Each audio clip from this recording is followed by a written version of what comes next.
Welcome, M.A. Rasheed, once more, Real Life Renewal. Just finished the podcast. Thought I would make this quick video for you guys. It's a master session. How you guys doing? Hey, hope you're doing well. And today's topic, we're going to talk about ego.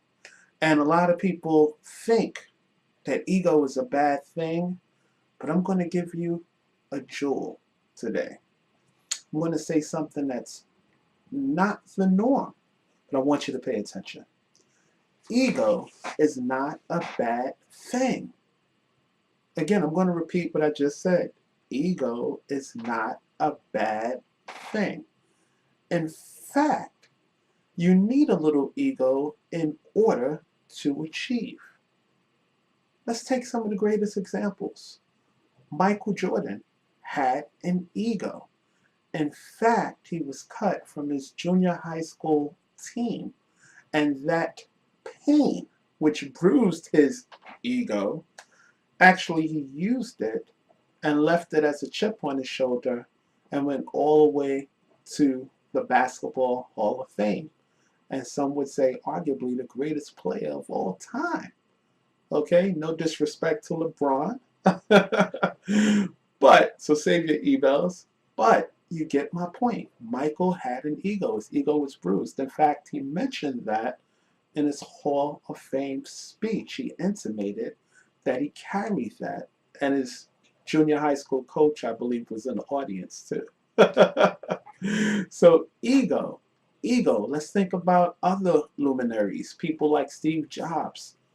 Kicked out of Apple. If you know the story, Steve Jobs founded Apple, the greatest technological company, in my opinion, ever, right? In terms of the products and how it's changed our lives, how it impacted, and the contribution to society with these revolutionary products. Well, imagine a founder, CEO, being dispossessed, literally, from his own company that he founded.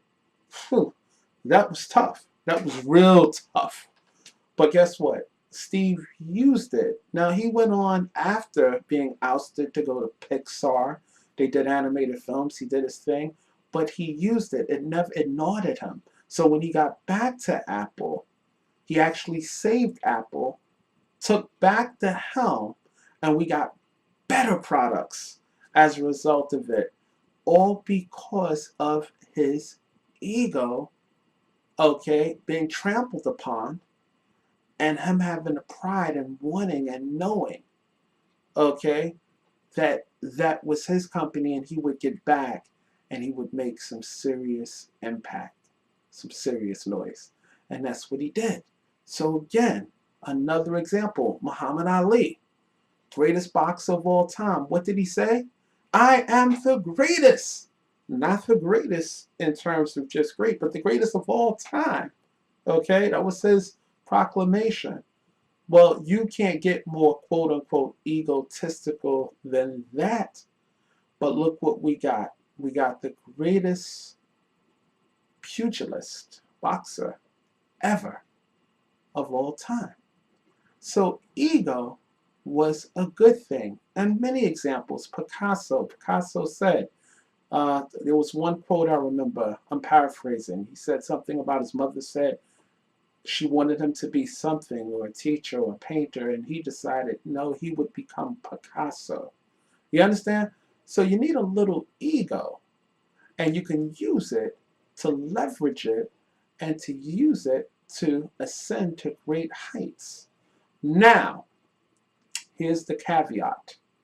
When ego is unbridled or unharnessed and it becomes obsessive or maniacal, some might say, like the President of the United States, who has an ego, but when it becomes unbridled or unharnessed or not disciplined, then it can become something that can become destructive.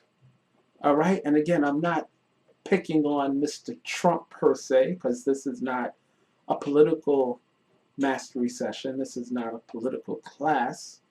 And I actually respect Mr. Trump for his accomplishments. Nobody would deny he's been quite a uber achiever and high performance person in the world of business.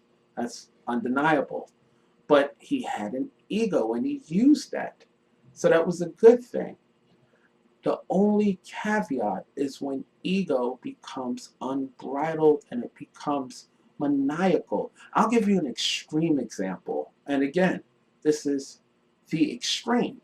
But think about some of the despots in civilization, some of the people who have been mass, who have hurt, many people have suffered at the hands of Genghis Khan and Hitler and people like that because their ego was outlandish. They became quote unquote God. And therefore, that maniacal vanity is an example of an unhealthy ego running rampant and causing suffering, pain, and mass destruction. Okay? And it became a scourge to humanity. So, again, that's the extreme example, but I want to give you the caveat. So, it's not the absence of ego, people, because ego in and of itself is a good thing. It's when ego is unharnessed, it's unbridled. You understand? It's not disciplined. There's no temper. There's no balance to it. That's when it can become destructive. You got it? So use the ego, because if you don't use it, you lose it, but don't abuse it. All right? All right. I think you got where I'm coming from. Okay? Real Life Renewal. Hit the subscribe button below if you like the content, which I know you did. Okay, see now that's my ego. Shit, it's good. Share it, send it to people, and thank you for joining Mpact Nation. I'm happy to serve you. It's always a pleasure. And once again, we'll see you again on the next Real Life Renewal video. Don't forget to hit the subscribe button. If you haven't, like the video, share it. And if you want to send me an email, my information is below. And once more, I thank you for taking the time out to learn on this important topic that ego, in and of itself, is not a bad thing. Doesn't make you less spiritual, doesn't make you not a good person, doesn't make you, sublime either. But at the end of the day, if it's kept in check and it's balanced, then ego can be a healthy asset to your progression and to your ultimate high performance. God bless. M.A. Rasheed, Real Life Renewal. Take care.